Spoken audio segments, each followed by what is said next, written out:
really good question. And I think a lot of people on this, in this meeting or in this listening to this podcast are probably wondering the same thing. But this is from Craig on LinkedIn. He says, many clients and countries believe that they are unique, but often the same process can be implemented.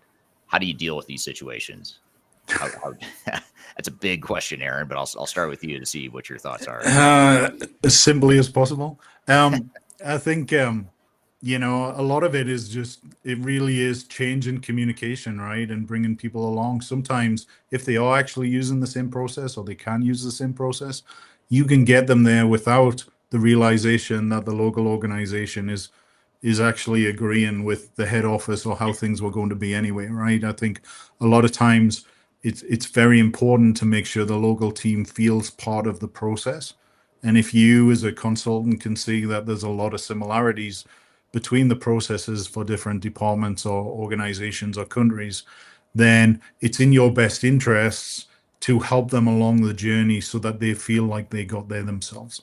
I think if you come in with the approach of just, hey, this is how we're doing things, this is what's going to be good for the company as a whole, you can lose a lot of local talent and local project team members with that approach. So really, you know, being smart and aware of where you're trying to get to and helping the team get to some place that is right for both them and the overall organization.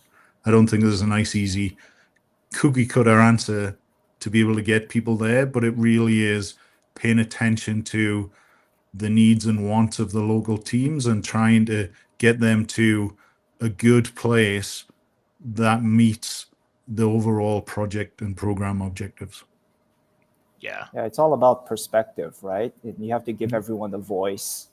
You don't want to impose a certain way of doing things, but it's about articulating how they're currently doing it and showing it in a similar way, but it's really what they're saying, right? You're saying this, I'm showing it to you right here, and we're just doing a few adjustments here and there in order to validate what the central, you know, group wants. But really, at the end of the day, it's your process, because everything that we're translating, whether it's in a process design, in terms of a flow chart, or it's really their operation. So it's just really translating it in a different way so everyone can understand. Yeah,